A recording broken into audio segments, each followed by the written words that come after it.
Hello everyone, welcome to the Concern Podcast, where we unpack political, social, economic and cultural stories shaping our world. I am Emmanuel Taban. Now finally, South Sudan has a cybercrime law. A cybercrime law. Very interesting.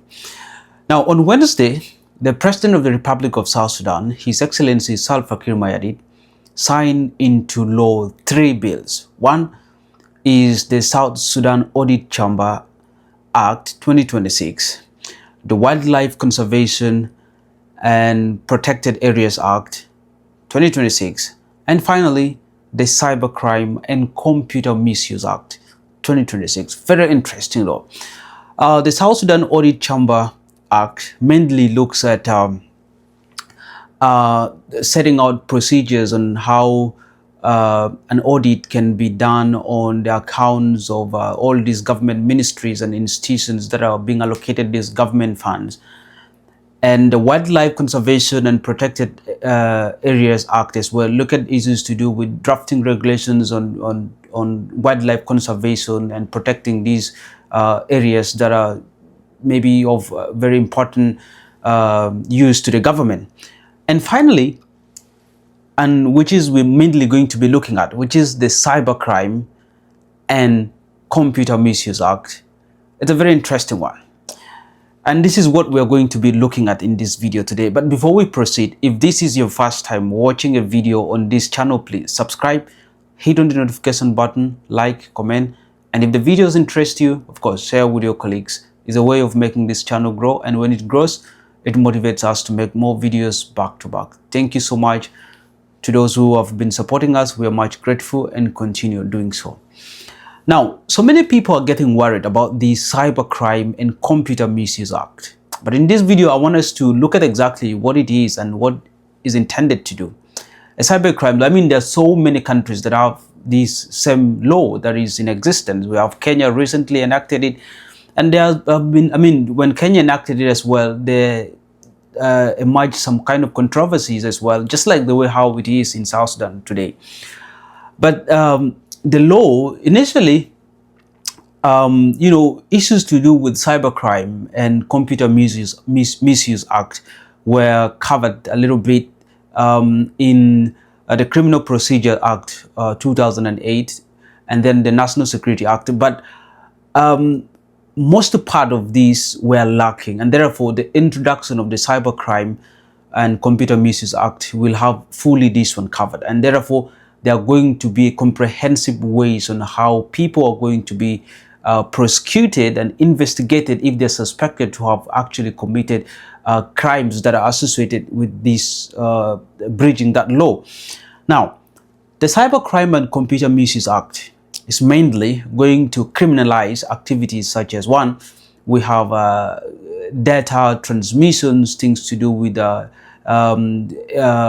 cyber terrorism, things to do with, and also it has outlawed the creation of fake accounts, social media accounts. You know, these people who always goes on social media and create Facebook accounts that are in the names of other people, probably very important people, and then they post information that appears to be of that person, but in real sense, the different one.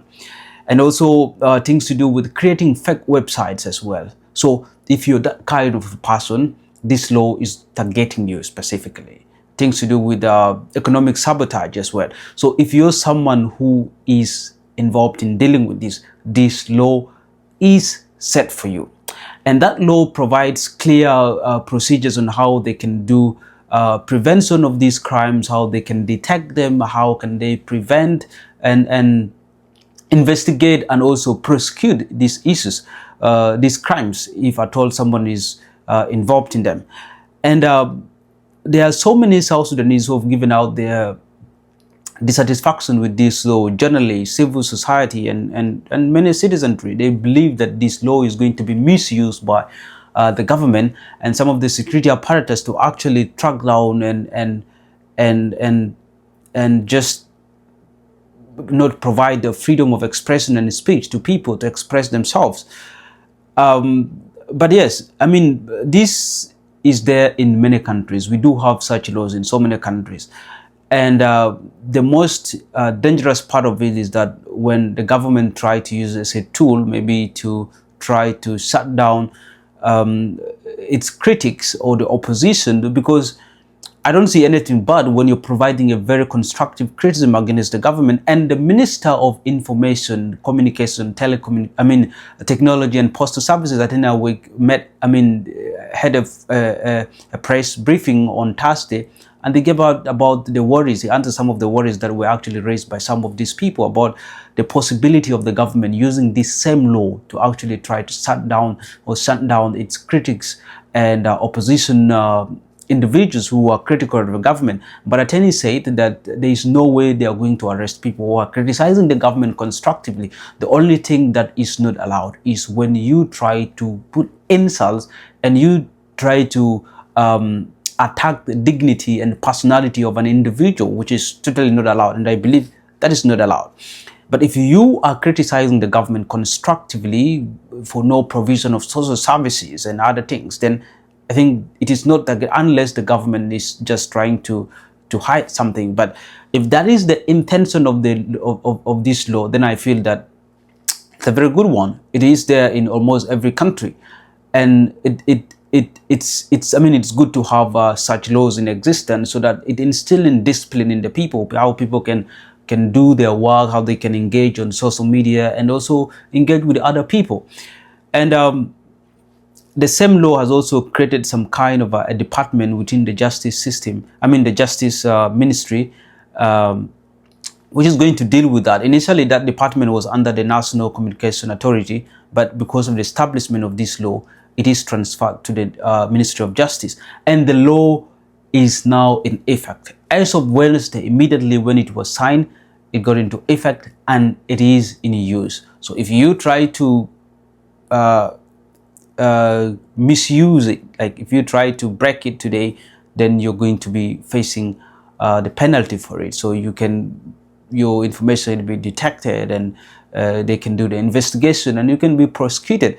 And there are also penalties for it, and very simple penalties ranges from 2 years in jail and paying a fine of about 1 million South Sudanese pounds. So these are some of the penalties that are attached to that, breaking some of these laws that are in that law actually. So a very interesting law, Cybercrime and Computer Misuse Act. It's a very interesting one, and let's see how things will unfold. And I believe that maybe the full document is not yet out, but I feel that when it's out, it's going to be so much available for the public for use. But also, I promise I'm going to make another comprehensive video that actually contains all the details about the what that document or what that law contains. I'm going to go through it and then see what it means, what are the real penalties, and what are some of the things that this law is looking at. When the document becomes available, I'm going to make a video on that. But for now, thank you so much, guys. And for those who have been supporting us, continue doing so. Until next time, I'm Emmanuel Taban, and this is the Concern Podcast. Before we close today's episode, here's a quick message from our sponsor, Wani.co.